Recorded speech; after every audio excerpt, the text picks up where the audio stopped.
Hello বন্ধুরা, আজ আমি চলে এসেছি আবার নতুন একটা রেসিপি নিয়ে। আজ আমি বানাবো দুধ পুলি। তো এটা বানাতে প্রথমেই আমি একটা পুর বানিয়ে নিয়েছি। এই পুরটা বানাতে আমার লেগেছে নারকেল, গুড় আর দুধ, অল্প ক্ষীর মিশিয়ে তার সঙ্গে নারকেল আর গুড় দিয়ে পাকটা আমি করে নিয়েছি।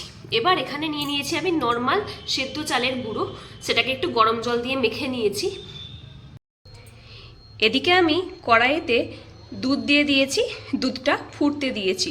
যতক্ষণ না পর্যন্ত এটা গাঢ় হয়ে যায় ততক্ষণ কিন্তু দুধটা পুরো ফুটবে। এদিকে আমি পিঠেগুলো অল্প অল্প করে বানিয়ে নিয়েছি। আচ্ছা, আর একটা কথা বলে রাখি, এই যে তোমরা চালের যখন গুঁড়োটা মাখবে, এটা কিন্তু গরম জল দিয়ে মাখতে হবে। এর মধ্যে অল্প একটু নুন দিয়ে দেবে, দিয়ে মেখে নেবে। এবার আমি এই রকম আকারে পিঠেগুলো বানিয়ে নিয়েছি, তোমরা চাইলে অন্য আকারেও বানাতে পারো। এবার সব পিঠেগুলো আমি এই গাঢ় হওয়া দুধের মধ্যে দিয়ে দিয়েছি। এবার পিঠেগুলো বয়েল হওয়ার জন্য রেখে দেব। তোমরা দেখতেই পাচ্ছ পিঠেগুলো কিন্তু আমার বয়েল হয়ে গেছে। পিঠেগুলো যখন ভেসে উঠবে তখনই কিন্তু বুঝতে হবে পিঠেগুলো বয়েল হয়ে গেছে। এবার আমি এর মধ্যে অ্যাড করব খেজুরের পাটালি গুড়। এটা আমি একটু ভেঙে নিয়েছি, এবার এর মধ্যে অ্যাড করে দেব। গুড় দেওয়ার পর দেখো কালারটা খুব সুন্দর এসেছে। দুধ পিঠে কিন্তু আমার একদম রেডি হয়ে গেছে। তোমরা চাইলে এর মধ্যে চিনিও অ্যাড করতে পারো, বা শীতের সময় তো খেজুর গুড় দিলে একটু আলাদাই সেন্ট হয়।